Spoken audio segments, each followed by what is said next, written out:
Bueno, de inclusión se habla mucho, pero ¿cuándo para vos se produce una verdadera, una efectiva inclusión educativa?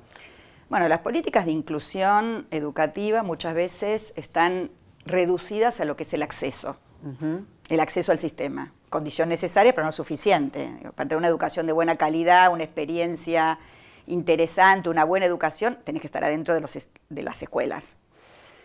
Y esto es un tema, porque todavía no está logrado, ¿no? Si bien se logró prácticamente la universalización de la educación primaria y se está avanzando mucho en el nivel inicial y en la educación secundaria, aún es una deuda pendiente, ¿no? Y lo mismo, bueno, en educación superior.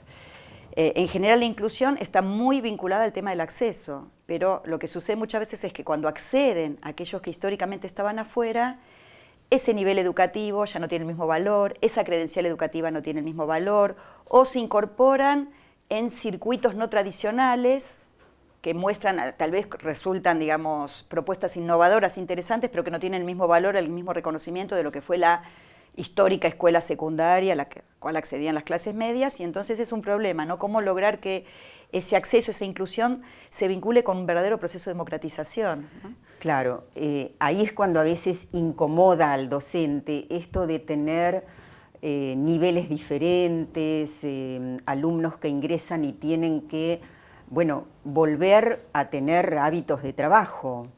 Es que ahí está el tema del docente, el tema de la preparación, de las condiciones de trabajo, ¿no? Esto no lo puede resolver el docente aislado en su aula o en su curso, ¿no? Porque además sabemos que el trabajo docente es un trabajo colectivo, que implica el trabajo con otros, y tal vez incorporar a quienes históricamente estuvieron afuera, lo que hace en cierta medida es cuestionar el formato de la escuela tradicional. Claro. ¿No? El formato donde nos acostumbramos a estar tantas horas sentados, sin movernos, tal vez estudiando, también nosotros lo hicimos, estudiando cosas que no nos interesaban, y quienes se incorporan hoy a la escuela tal vez no han históricamente asimilado esos hábitos, ¿no?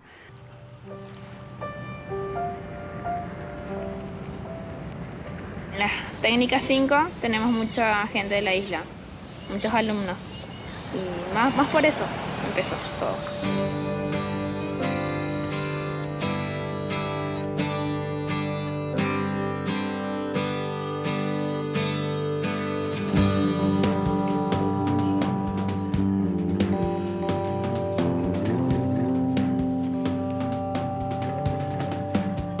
Todas las viviendas que están conectadas a esa cañería, en un momento dado se calcula, abriendo toda esa llave, todo el consumo de agua, este nivel empieza a bajar. Tenemos una materia en construcciones que se llama idea y diseño. Y uno de los trabajos era diseñar una casa en la isla, donde había que calcular un muelle y una planta potabilizadora, que era lo más esencial que necesita una casa en la isla. Y ahí comenzaron los proyectos.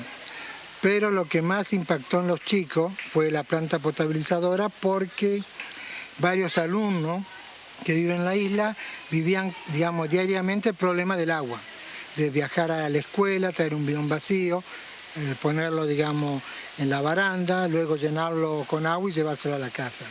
Entonces fue lo que se trató de buscarle una solución a ese problema. Yo me llamo Alan Martorelli. Soy un alumno de la Escuela Técnica número 5 de Tigre, y justamente dentro de nuestro grupito, que hoy en día somos 5 o 6, tenemos una compañera nosotros que vive en la isla.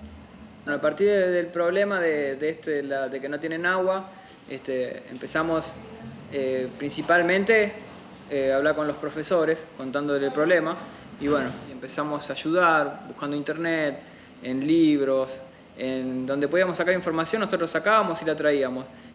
¿Y ese formato escolar se está cambiando o todavía la transformación de la escuela media no incluye esto? Y todavía falta mucho. Uno podría decir que hoy, a ver, si pensamos un poco en la escuela, la forma de la escuela viene del siglo XIX. Nosotros los docentes nos formamos en el siglo XX y nuestros estudiantes son del siglo XXI. Hay una especie de desfasaje que es muy difícil de transformar. Y la escuela secundaria tal vez es la escuela donde se deberían producir la mayor cantidad de cambios, ¿no? Hay algunas experiencias interesantes, como las escuelas secundarias que impulsó el Ministerio de Educación de la Nación, que se crean en universidades nacionales, que a diferencia de las históricas incorporan o incluyen a todos los estudiantes y están pensando o están diseñando nuevos formatos escolares, nuevas formas de cursar, nuevas formas de regularidad, de promoción, etcétera, que en cierta medida empiezan a trastocar ese formato tradicional, ¿no? Pero y en otros países latinoamericanos también se está trabajando en esta línea de repensar los formatos.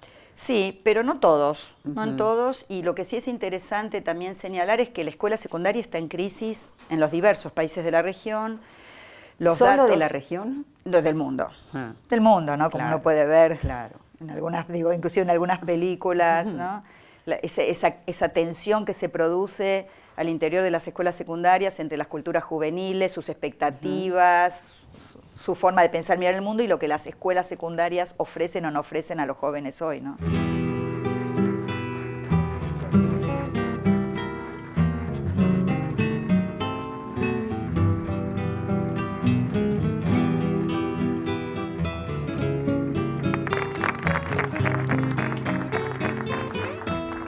Que han tenido la iniciativa, el proyecto, no del proyecto, de que haya una escuela secundaria en Río Negro, ha sido fruto de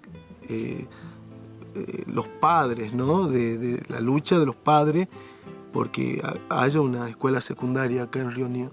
Es totalmente novedoso que en lugares de difícil acceso haya una escuela secundaria. Primaria sí, pero secundaria hasta ahora no había. Ahora, cuando se diseña una política educativa, volviendo a nuestro tema, vamos y volvemos, ¿qué aspectos abarca?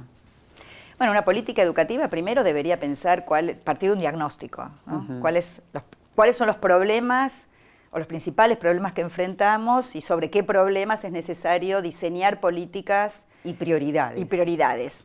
Con qué recursos contamos y cuáles son los actores involucrados en el diseño de esa política, ¿no? Lo que uno observa en los últimos años es que hay un intento de construir políticas con una lógica más federal, que responda a la realidad de nuestro país y además que incorpore a los docentes como sujetos también de la política, ¿no? En general, históricamente, los docentes han sido vistos como objetos de la política. Los que aplican, digamos. Claro, aplican o hay que reformarlos, hay que capacitarlos, hay que profesionalizarlos. Pero no hay que preguntarles nada. Pero no son los interlocutores que ellos mismos, ¿no? Forman parte del diseño de las políticas que afectan su labor cotidiana. Claro. ¿Y vos pensás que lo que hay que hacer es una mayor participación de los docentes en el diseño de las políticas? Y obviamente no hay forma, a ver, si las políticas se diseñan por funcionarios, tecnócratas, que es un poco lo que ha pasado con fuerza en la década de los 80 y los 90, ¿no? Están los especialistas y están los docentes. Claro. Y muchas veces los especialistas ni siquiera conocen cómo funciona un aula, cómo se enseña a leer y escribir a los chicos. ¿O qué conflictos surgen? ¿Cómo es la vida cotidiana en las escuelas, es. ¿no? Hay un trabajo de hace muchos años, se llama La educación según el Banco Mundial, donde Rosa María Torres decía muchas veces son propuestas diseñadas por economistas para ser aplicadas por educadores, ¿no? Con un desconocimiento muy grande de cómo funciona una escuela cotidianamente, los problemas que enfrenta. Y entonces, si las políticas se diseñan por especialistas y no participan los docentes, como decías, o tienen que aplicarla, o muchas veces lo que hacen es rechazarla, desconocerla, o en realidad hay una distancia muy grande entre la política que se diseña y que lo que los docentes hacen en el aula, ¿no? Esas mediaciones que se van produciendo, qué sentidos se van construyendo en torno a eso. Entonces uno puede diseñar una política muy innovadora, como el caso en la Argentina, de lo que es la Ley de Educación Sexual Integral y los programas articulados en eso, pero si eso no se trabaja con los docentes, bueno, ahí hay una distancia muy grande. ¿Qué pasa con las instancias intermedias en países federales? Desde lo que se diseña y se acuerda en la nación, entre el Ministerio de Educación y los ministros de Educación de las provincias, lo que pasa en cada provincia, con cada ministro, con cada poder ejecutivo, con sus especialistas, técnicos, funcionarios, y lo que llega o no llega a las escuelas, ¿no? Donde ahí también juegan un rol central los cuerpos intermedios, los inspectores, los directores. ¿Y los docentes pueden reclamarles? Y muchas veces los docentes se sienten como muy ajenos, ¿no? Muchas veces sienten a veces que los consultan, pero que después su voz no llega o no la ven reflejada en el diseño de las políticas. Entonces ven una distancia muy grande. Y esto genera muchas veces mucha frustración, o muchas veces esto, ¿no? Actitudes de rechazo a esas políticas que tal vez desconocen. ¿En qué cambia la formación docente según cuál sea la política educativa de un país? Y cambia mucho. En la actualidad, pensar a los docentes como sujetos de la política implica también involucrarlos en un proceso de democratización, de inclusión, de transformación social. En nuestro país se está desarrollando el Programa Nacional de Formación Permanente, que por primera vez es un programa que abarca el conjunto de los docentes del país y que está pensando a la formación docente como formación permanente, como un derecho, ¿no?, de los docentes, una formación permanente, pero que ese derecho está al servicio de otro derecho fundamental, que es el derecho de los estudiantes, ¿no? Entonces, tener docentes bien formados, preparados, también para enfrentar los retos del siglo XXI, ¿no? Incorporar las nuevas tecnologías, discutir qué implica hoy la inclusión, incluir a quienes estaban afuera, desde qué lógica, cómo se trabaja en el aula, etcétera. Y estamos ante un desafío, esperemos no perder esa oportunidad de que realmente se avance en profundizar la formación permanente de los docentes, ¿no? ¿Qué es PISA? PISA es una sigla que quiere decir Programa Internacional para la Evaluación del Estudiante. Es una creación de la OSD. ¿Y qué es la OSD? Es otra sigla que quiere decir Organización para la Cooperación y el Desarrollo Económico. La OSD reúne a 34 países con el objetivo de desarrollar mejores políticas para mejores vidas. A finales de los años 90, los países miembros de la OSD propusieron la idea de medir si los jóvenes de 15 años en el mundo están bien preparados para participar en la sociedad. También me parece importante ver qué se mira afuera, ¿no? ¿Cuáles son los modelos que se miran? En algún momento, cuando se dieron a conocer los resultados de las pruebas PISA, bueno, Finlandia pasó a ser el modelo. En otro momento antes fue Chile. ¿Qué pasa con estos países? Sí. Es interesante ver esto, ¿no? Cuando trabajamos el caso de Finlandia, siempre le señalamos a los estudiantes, Finlandia tiene 5 millones de personas, tiene otro PBI, tiene 8 universidades que forman docentes. Es una realidad muy diferente y muchas veces comparamos realidades que no son comparables y las comparamos solo en algún aspecto, ¿no? Es bueno el caso de Finlandia, porque Finlandia es un país que parte de una confianza manifiesta hacia el sector docente. Y lo que encontramos hoy en Chile, en Ecuador y en muchos países de la región, obviamente también esto sucede en Argentina, sucedió con la discusión del Instituto de Evaluación de la Ciudad, es que hay una fuerte desconfianza hacia el sector docente.